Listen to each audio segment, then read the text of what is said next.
हालांकि पुरुषों के पैर भारी हो ये तो बहुत गलत बात है, पर जैन साहब ऐसा कर सकते हैं। भाई साहब मेरा मेडिकल चेकअप कराया गया और रिपोर्ट ये आई, मैं तो कभी बाप ही नहीं बन सकता हूं, टेंशन होगा।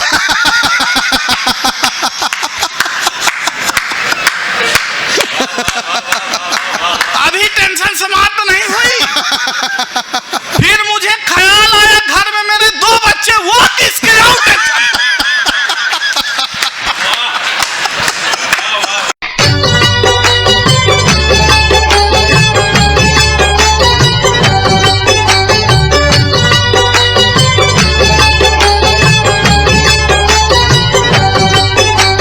मैं जैन साहब से थोड़ा निवेदन करना चाहता हूं कि एक बार मंच पे थोड़ा सा और अतिरिक्त प्रकाश की व्यवस्था हो सके तो वो करवा दीजिएगा, क्योंकि जिस कवि को मैं बुलाना चाह रहा हूं उस कवि को देखने में शायद कुछ लोगों को दिक्कत हो सकती है।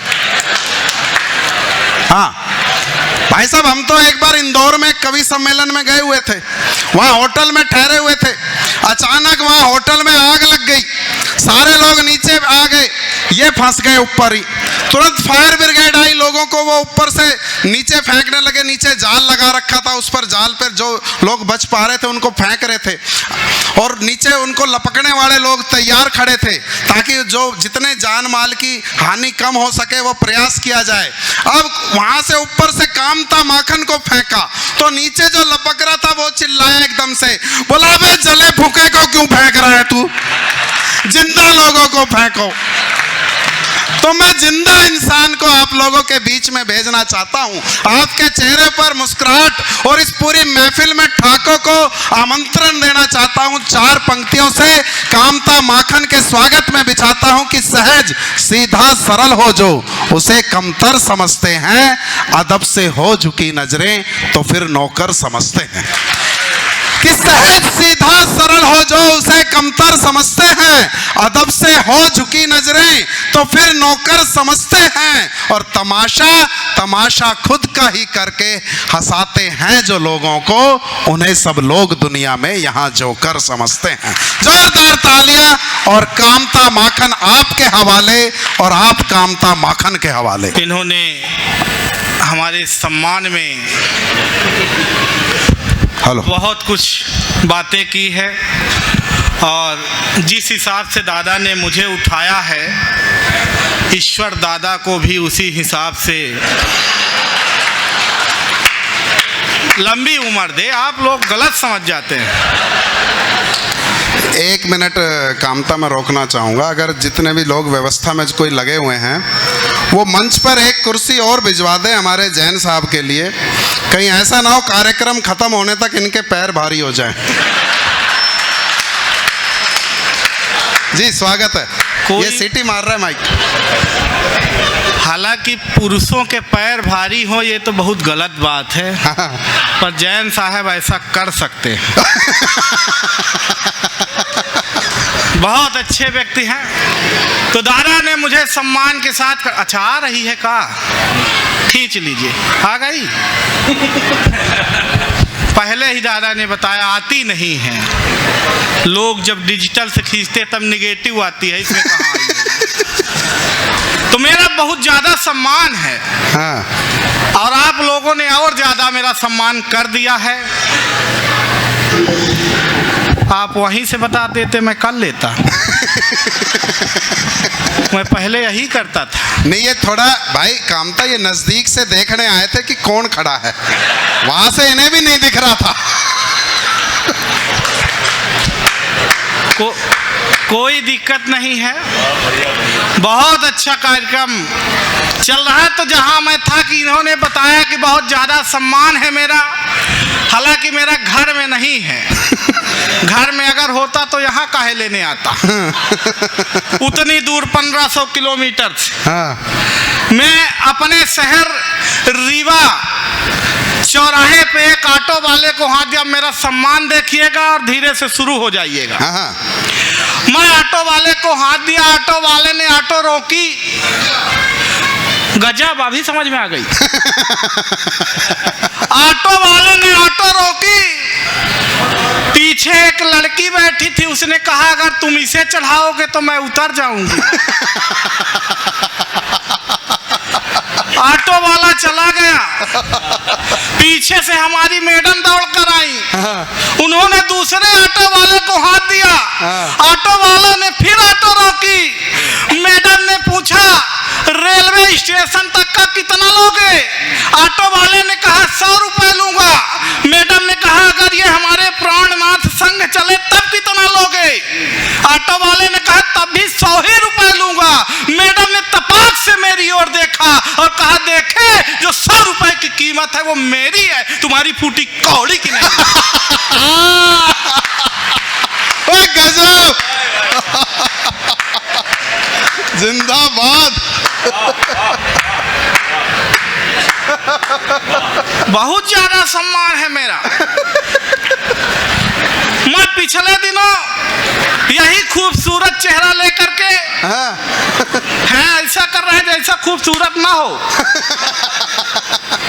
यही खूबसूरत चेहरा लेकर अपनी प्रेमिका के साथ चौराहे से निकला तो पीछे से एक लड़के ने कमेंट किया देखो देखो आलिया जैसी लड़की है पर कालिया के साथ। देखो देखो आलिया जैसी लड़की है पर कालिया के साथ। मैं कुछ बोलूं इससे पहले ही उस लड़की ने पलट के जवाब दिया जिसे तू कालिया कह रहा है ये व्यक्ति मुझे ऐसे नहीं मिला है। तो उसने पूछा कैसे मिला है? तब बताता हूं। उसने कहा कि सालों तक पूजा पाठ जप तप किए मैंने, सालों तक पूजा पाठ जप तप किए मैंने, तब जाके मेरे लिए प्यार लेके आए हैं। दुनिया की नजरों में लायक न प्यार मेरा, फिर भी ये मेरे लिए यार लेके आए हैं। बहार लेके आए हैं, फुहार लेके आए हैं, फुहार लेके आए हैं, बहार लेके आए हैं। मेरे लिए हीरो वाला हार लेके आए हैं। ओ मेरे इस तप का तो यही परिणाम मिला, शनिदेव स्वयं अवतार लेके आए। वाह वाह वाह वाह, गजब गजब। जय हो शनिदेव महाराज की। तो मेरी तरह दिख रहे अगर यहाँ 1-2 पीस भी हो तो कल से अपने आप को शनिदेव ही समझें। भाई ऐसा नहीं हो ये टोहाना वाली तेल चढ़ा करके चली जाए शनिदेव समझ के। नहीं कोई बात नहीं, तेल चढ़ जाएगा तो चढ़ जाएगा, हल्दी नहीं लग पाएगी। इतना आसानी से हमारे जैसे लोगों का हल्दी नहीं लग पाती। दादा पिताजी के निवेदन करने पर हमारे घर कुछ शादी वाले आए थे। पिताजी के निवेदन करने पर एक शादी वाले हमारे घर आए मुझे देखने, देख करके जाने लगे, कुछ बोले नहीं। तो हमारे पिताजी आगे बढ़े, उन्होंने कहा देखिए आपने देख लिया पर बोला कुछ नहीं। तो उन्होंने जवाब दिया कि देखिए सर मैंने लड़का देख लिया है, अब आप इसे ब्यूटी पार्लर वाले को दिखाइए। पिताजी ने कहा सर शादी ब्याह लड़के और लड़की का संबंध है, आप लड़की को दिखाइए। तब जाकर के लड़की मुझे देखने के लिए आई। आधा घंटे तक लड़की हमको देखती रही और हम लड़की को देखते रहे। न लड़की हमसे कुछ बोल रही थी न हम लड़की से कुछ बोल रहे थे। आधा घंटे बाद लड़की हिम्मत करके बोली कि भाई साहब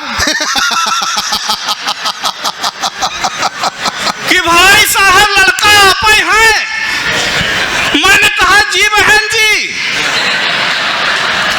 जी बहन जी हम ही हैं। उसने कहा जब हम आपसे शादी कर लेंगे तो आप मुझे क्या मानेंगे? उसने कहा जिंदगी। मैंने कहा जिंदगी? उसने कहा लानत है ऐसी जिंदगी पर जो आज से शादी करनी पड़ जाए।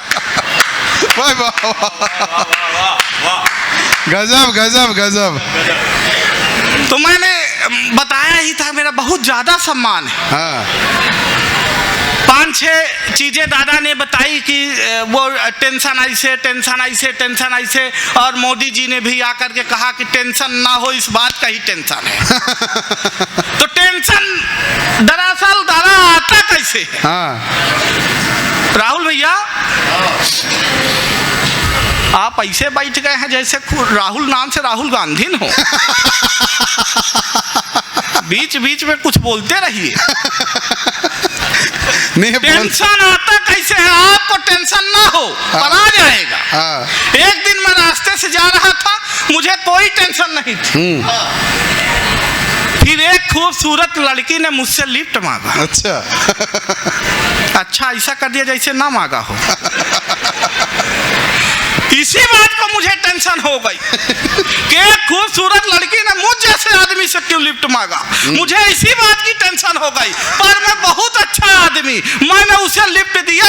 भाई साहब कुछ दूर जाने के बाद उसे चक्कर आने लगे, मुझे और टेंशन हो गई। मैं उसे सीधे हॉस्पिटल लेके पहुंचा। 10 मिनट बाद डॉक्टर आया, बोला बधाई हो भाई, आप बाप बनने वाले हो। बोला बधाई हो भाई, आप बाप बनने वाले हो। मुझे और टेंशन हो गई। मैंने कहा कदापि नहीं, होने वाले बच्चे का बाप मैं नहीं हूं। तभी वो लड़की आ गई, बोली नहीं यही है, तो और टेंशन हो। भाई साहब मेरा मेडिकल चेकअप कराया गया और रिपोर्ट ये आई, मैं तो कभी बाप ही नहीं बन सकता। और टेंशन हो गई।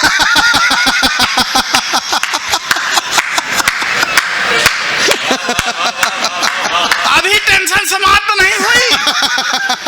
फिर मुझे ख्याल आया घर में मेरे 2 बच्चे, वो किसके? और टेंशन।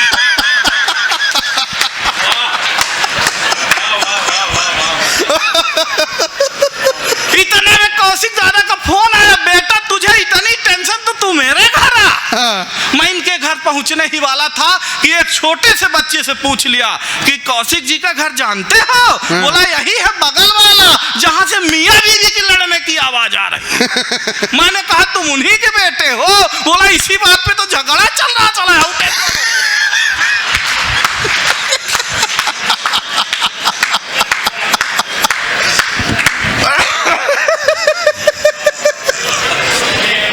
भाई गजब करते हैं। तो मैं वहां से लौट आया भाई साहब। 2-3 दिन बाद वो लड़का मेरे को फोन लगाया। बोला अंकल ऐसा है कि पापा आपके साथ रहते हैं, इनको मना कर दीजिए। मैंने कहा काहे के लिए? बोला आजकल पापा नाखून चबाते हैं। मैंने कहा यह कौन सी बुरी बात है बेटा, अपने हाथ का नाखून कौन नहीं चबाता? वो बोला अरे अंकल हाथ का नहीं पैर का चबाते हैं। मैं बोला संभव ऐसा हो ही नहीं सकता, और अपने पैर का नाखून कोई चबा ही नहीं सकता। वो बोला अरे अंकल अपने पैर के नहीं मम्मी के।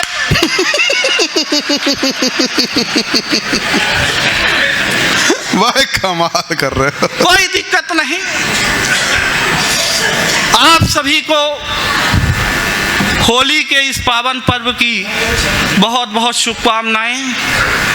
अब मैं धीरे धीरे अपने गियर आगे बढ़ा रहा हूँ। बहुत अच्छा लग रहा है ये कार्यक्रम। पिछले दिनों मेरा विवाह लगा और लगा का लगा रह गया। उसके बाद कोरोना लगा और लॉकडाउन भी लगा। विवाह भाई साहब हो नहीं पाया।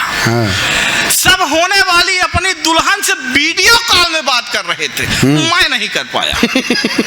मैं कर लेता दादा भाई, वो देख लेती तो खतरा था। तो मैंने उसे बताया कि कहाँ मिलो तो क्या हो सकता है। कि फोन में ही की है बात, दिन दिन रात रात 4G का लाभ एक दिन ना उठाया है।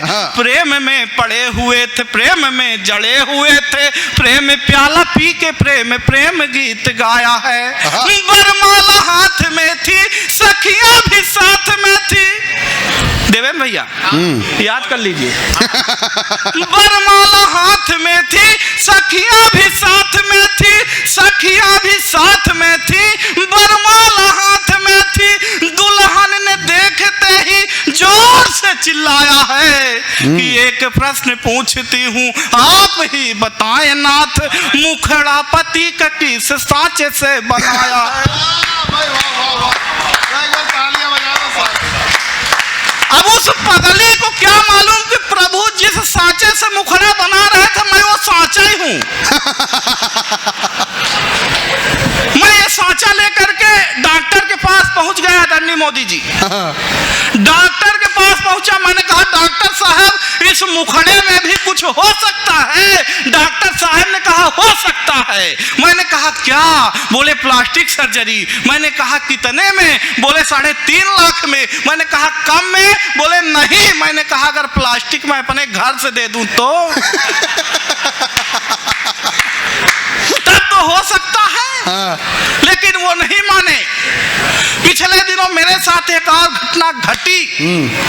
उनकी एक सखी जयमाले में नहीं आ पाई थी, तो फिर मुझे देखने मेरे घर पहुंची। अब पहली बार देखा तो क्या कहा कि एक दिन घर में मैं ऐसे ही बैठा था, तभी देखा सखी घर घूमने को आई है। मंद मंद मुस्कान लिए अपने चेहरे में, मानो घटा ही मेरे घर में उतर आई है। अब वो नमस्ते कह जीजा जी, अब मैं सोचा बोलेगी, पर मेरी उम्मीद में वो पानी फेर आई है। और मेरी तरफ देख करके पूछती है बीबी से, सखी भैरव की मूर्ति तू कहां से ले आई है। जय हो भैरू बाबा की। तो मेरे साथ इतना ज्यादा सम्मान है, शुरू से ही बताते चले आ रहे हैं। मैं अभी पिछले दिनों नवरात्रि का समय बीता, नवरात्रि काल बीता, तो मैं और कौशिक दादा एक कार्यक्रम में चले जा रहे थे। तो जैसे ही जा रहे थे तो कुछ लोग आगे रुके डंडा लेकर के और मेरी गाड़ी रुकाई। दादा ने गाड़ी रोकी और दादा से पूछे कि ये पीछे वाला लड़का कौन है। इन्होंने कहा मेरा छोटा भाई है। तुम कौन हो? वो बोले हम नवदुर्गा उत्सव समिति से आए हैं, नवदुर्गा उत्सव समिति से आए हैं। मैंने कहा दादा इनको चंदा चाहिए।